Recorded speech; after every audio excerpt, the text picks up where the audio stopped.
आवळ्याचा हा पदार्थ 6 महिन्यापर्यंत टिकतो आणि बनवायला फक्त 15 ते 20 मिनिटं लागतात. आवळे आपल्या शरीरासाठी किती उपयोगी आहेत हे प्रत्येकालाच माहिती आहे. परंतु आपण रोजच्या आहारामध्ये एक आवळा रोज खाऊ शकत नाहीत, कारण तो खूप तुरट लागतो. त्यामुळे आपण आपल्या आवडीनुसार काही वेगवेगळे चटपटीत, आंबट, गोड, तिखट असे जर आवळ्याचे पदार्थ बनवून ठेवले, तर ते खायला आपल्याला खूप आवडतील. तर आज अशीच एक खूप सोपी आवळ्याची रेसिपी. त्यासाठी अर्धा किलो आवळे वापरलेले आहेत. जेवढंच होईल तेवढे आवळे हे चांगले मोठे असे बघून घ्यायचे.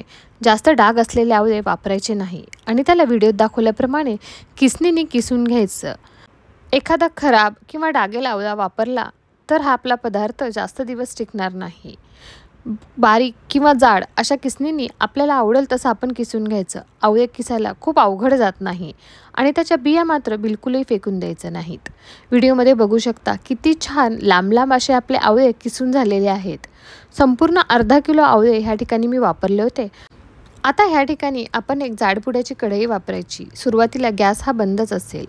एक लेयर ही आपण किसलेल्या आवळ्याची ॲड करायची आणि त्याच्यावरती आपण छानपैकी किसून घेतलेला गूळ ॲड करायचा. गुळाची एक लेयर त्या आवळ्याच्या वरती ॲड करायची आणि सेम पद्धतीने वरच्या साईडने सुद्धा आपण आणखीन एक आवळ्याची लेयर ॲड करायची आणि परत एक गुळाची. जोपर्यंत आपले आवळे आहेत तोपर्यंत आपण अशा एक थिन लेयर बनवत जायच्या. पण सुरुवातीला गॅस हा बंदच ठेवायचा, डायरेक्ट चालू करायचा नाही. आवळे जेवढे शरीराला पौष्टिक आहेत त्याच पद्धतीने गूळसुद्धा आपल्या शरीरासाठी खूप चांगला असतो. गूळ आणि आवळा मिक्स करून आपण कोणताही पदार्थ, आवळ्याचा मुरंबा असू, आवळ्याची चटणी असू द्या किंवा आवळ्याचं लोणचं जर बनवलं तर खूप आवडीने आपण खातो, कारण खाताना त्याच्यामध्ये एक छान चटपटीतपणा असतो. त्यामुळे आवळे खाताना कंटाळा येत नाही. आता आपण छानपैकी लेअरिंग करून घेतलेलं आहे. गॅस हा एकदम कमी करायचा आणि हे मिश्रण छानपैकी एक 5 मिनिटासाठी झाकून ठेवायचं. तुम्हाला वाटेल एकदाच आवळे आणि गूळ का मिक्स केला नाही, अशी लेअरिंगची का गरज आहे? तर अशा पद्धतीने आपण जर लेअरिंग केली तर छानपैकी आवळ्याला लवकर पाणी सुटतं. गूळ पूर्ण आवळ्यामध्ये मिक्स करून आपण जर गॅस चालू केला तर बऱ्याचदा आपल्याला 1-2 चमचा पाणी ॲड करावं लागतं, कारण गूळ हा लवकर मेल्ट होत नाही. मी खूप छान बारीक गूळ किसून घेतलेला होता, तरीसुद्धा अशा पद्धतीने लेअरिंग केल्यामुळे आवळ्याला खूप छान पाणी सुटतं आणि त्याच पाण्यामध्ये आवळे छानपैकी शिजून निघतात आणि गूळसुद्धा मेल्ट होतो. आणि ह्या ठिकाणी जर आपण पाण्याचा उपयोग केला तर आपण हे जे आवळ्याचा चुंदा पण म्हणतात किंवा आवळ्याची आंबटगोड चटणी पण म्हणतात, हे आपण जास्त दिवस स्टोअर नाही करून ठेवू शकत. त्यामुळे पाण्याचा आपण ह्या ठिकाणी बिलकुलही वापर नाही करायचा. छानपैकी गूळ मेल्ट झाल्यानंतर थोडासा एखादा दालचिनीचा तुकडा, 2 लवंग आणि 2 विलायची, त्याचे फक्त वरच्या साईडने थोडेसे टोकं काढून घ्यायचे, म्हणजे ह्याचा खूप छान असा सुगंध आपल्या ह्या आवळ्याच्या चटणीमध्ये उतरतो.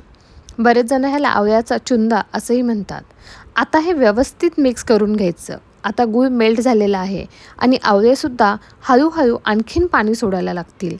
मसाले ॲड केल्यानंतर परत एक 5 मिनिटासाठी झाकून ठेवायचं आणि ह्यामध्ये तुम्ही बघू शकता आता 5 मिनिटानंतर किती छान आपले आवळे गुळामध्ये शिजून निघालेले आहेत. आता फक्त आपण ह्यामध्ये काही बेसिक मसाले ॲड करणार आहोत.